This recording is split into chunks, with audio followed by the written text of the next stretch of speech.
I want to do a quick review of Glendon Cameron's book. The You Know What is always in a DVD player. Now I got this book on Kindle for $3.99. They have a sample you can read. The sample's pretty good. I'm just gonna have to go ahead and outline it really quickly. There's a lot of negatives to the book. I hate to say it, but the book in general is not well written. It's not well edited.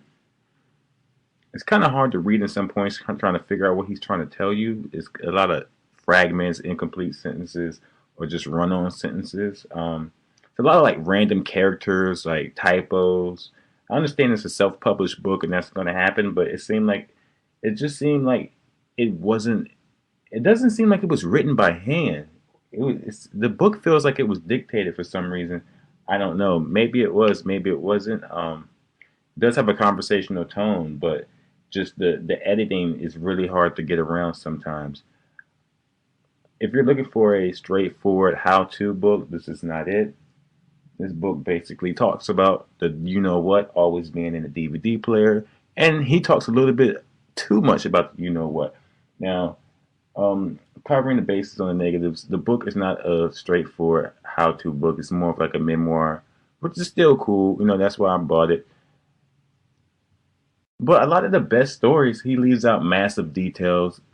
Like just as it's getting good, he's like, and I'm not going to tell you no more about that, and I can't say no more about that. And it's like, why did you even start? You should have just said nothing at all about that part if you weren't going to go into detail. Like this is supposed to be a tell-all, and I feel like I'm just getting like your old blog posts rehashed.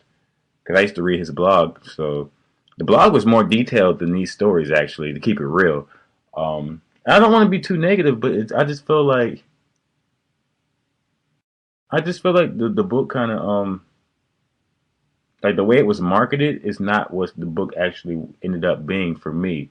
And I felt it was going to be a little bit more detailed with the stuff in the units, a little bit more detail, especially about the owners of the units, and just a little bit more detail in general. One thing I will say is that there are some positives. The positives is you will learn the business by osmosis, meaning that he's not going to tell you do this, do this, do this. But if you read between the lines, you will understand his business operation, how it was set up, his basic schedule, and his basic mindset he had when he went out. And I feel like that is the value in the book. That is worth the $3.99. You know, if you can get past the editing, if you can get past him leaving all the juicy details out and the stuff you really want to know, if you're just being nosy, if you can get past that, you will get some good content on business.